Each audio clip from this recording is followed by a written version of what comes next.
continuing our series on the benefits of alternative investments.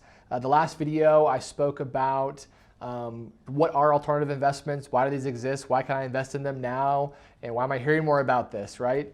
So go listen to that video if you haven't seen it. But now I want to kind of break into the actual value add of these types of investments. And I'm going to break down two specific benefits right now.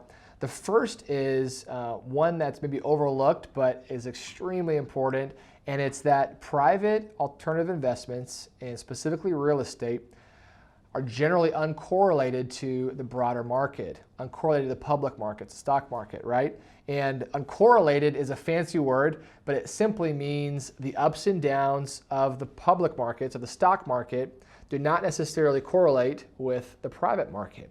And by having an uncorrelated investment, you reduce your risk, because if one asset class, if the stocks are going up and down, but the private investments are not, they're kind of remaining steady, it reduces your volatility, it reduces your risk, and diversification, as we all know, is very, very important. You don't want all your asset classes to go in unison up and down, and that's what's happening more in the public markets. We've been seeing this over the past couple of years, where stocks, bonds, mutual funds, even REITs are all trading in synchronicity to where they are not very uncorrelated from each other. And so you have to go outside of the public markets to get true uncorrelation and diversification. So that's the first one. That's a big reason that a lot of advisors are moving money into private alternatives, why a lot of investors are investing directly.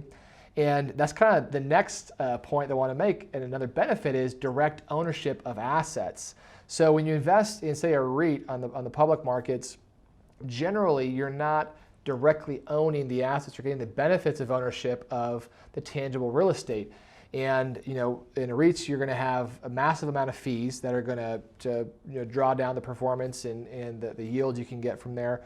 But you're also multiple steps removed from the actual assets. And so when you invest in a private alternative, and what I'm saying is you're investing with a fund sponsor, you're investing with a fund manager, someone like Aspen Funds. There's a lot of types of investment managers out there that actually manage the assets, and you can either invest directly into an asset where you are the owner of it, or invest into a fund that then owns multiple assets. At Aspen Funds, we manage funds, and so our investors come into a fund, they own part of the fund, and that fund has direct ownership of our assets. And by doing that, you get a lot of advantages. First is you have tangible collateral, right? The value in real estate is protecting your capital, and that's something that you get directly as an owner of the asset or of the fund. Also, there's some tax advantages with owning real estate and real estate-backed investments.